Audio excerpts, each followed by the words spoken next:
सुबह हम बात कर सकते हैं, तो फिर इसलिए आज आपके बीच आने का मुझे मौका मिला है। साथियों, आज देश आजादी के 75वें वर्ष में है और इस समय 100 साल में आई सबसे बड़ी वैश्विक महामारी से आज हिंदुस्तान लड़ रहा है। कोरोना का ये कालखंड पूरी दुनिया के लिए अनेक चुनौतियां लेकर के आया है और एक प्रकार से दुनिया उस चौराहे पर आकर के खड़ी है जहां पर टर्निंग पॉइंट निश्चित है। आगे जो दुनिया हम देखने वाले हैं वो वैसी नहीं होगी जैसी कोरोना काल से पहले थी। जैसे द्वितीय विश्व युद्ध के बाद, सेकंड वर्ल्ड वॉर के बाद पूरी दुनिया में बहुत बदलाव आए, पूरा वर्ल्ड ऑर्डर बदल गया, वैसे ही कोरोना के बाद दुनिया में बहुत सारे बदलाव की संभावना है। एक नए वर्ल्ड ऑर्डर की संभावना है और इसके प्रारंभिक संकेत नजर भी आने लगे हैं। हम सब ने इस बात को मार्क किया होगा, अनेक कोने से सुना होगा, बहुत सी चीजें पढ़ी होगी और आप भी दुनिया में कहीं जाते होंगे, मिलते होंगे तो आप भी अनुभव करते होंगे।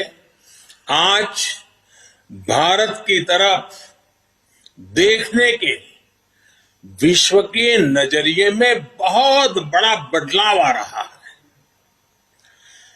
भारत जैसे विशाल देश को, लोकतांत्रिक देश को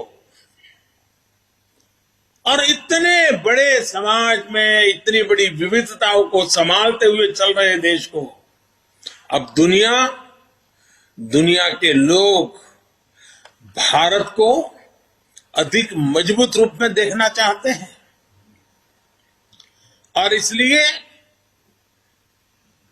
पूरा विश्व भारत के लिए नए सिरे से जब देख रहा है तो हमारे लिए भी आवश्यक है कि हम हमारे देश को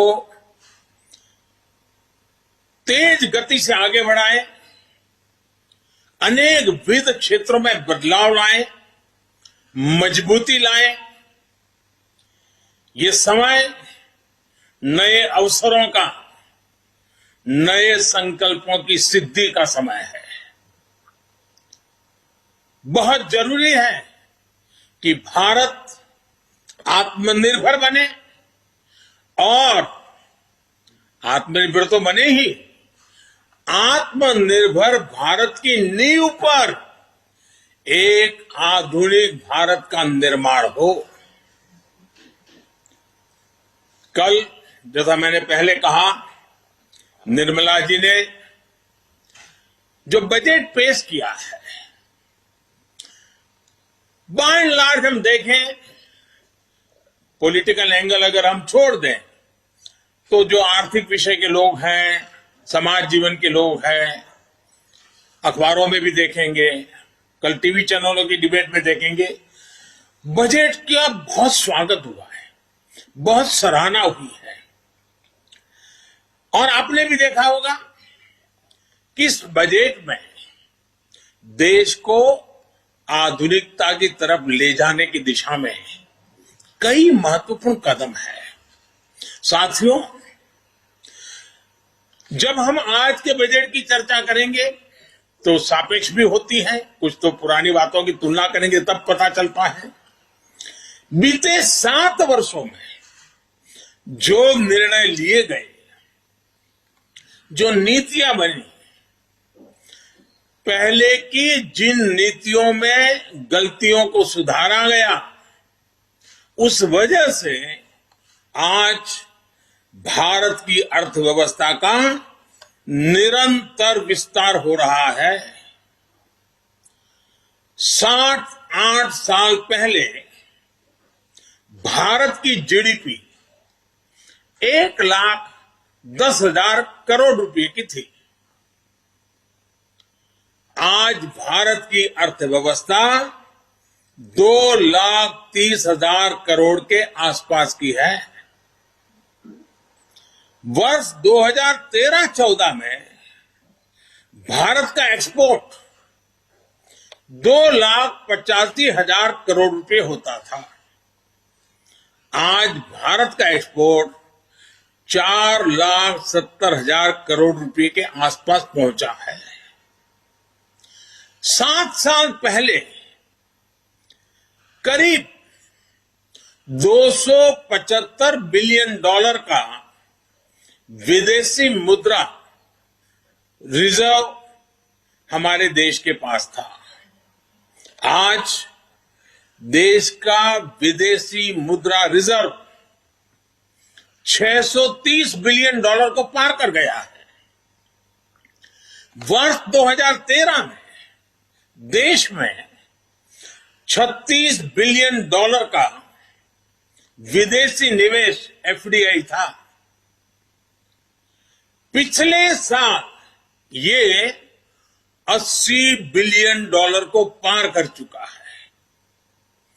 कोरोना के इस काल में भी भारत ने अपनी अर्थव्यवस्था की मजबूती से दुनिया का एक विशेष रूप से ध्यान आकर्षित किया है। आज भारत दुनिया के उन देशों में है जहां के इकोनॉमिक इंडिकेटर्स में बहुत तेजी से सुधार आ रहा है और फंडामेंटल्स मजबूत है। इस साल का बजट इसे और गति देने वाला है। साथियों, जब गरीब को मूलभूत सुविधाएं मिलती हैं तो वो अपनी ऊर्जा, अपने विकास, देश के विकास में लगाते हैं।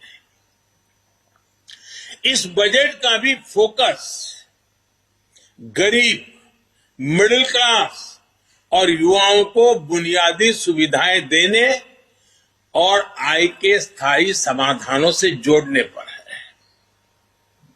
हमारी सरकार मूलभूत सुविधाओं के सैचुरेशन पर काम कर रही है और ये बात मैंने लाल किले पर से भी कही थी। अब मैं एक और छोटा उदाहरण देता हूं, जैसे जल जीवन मिशन।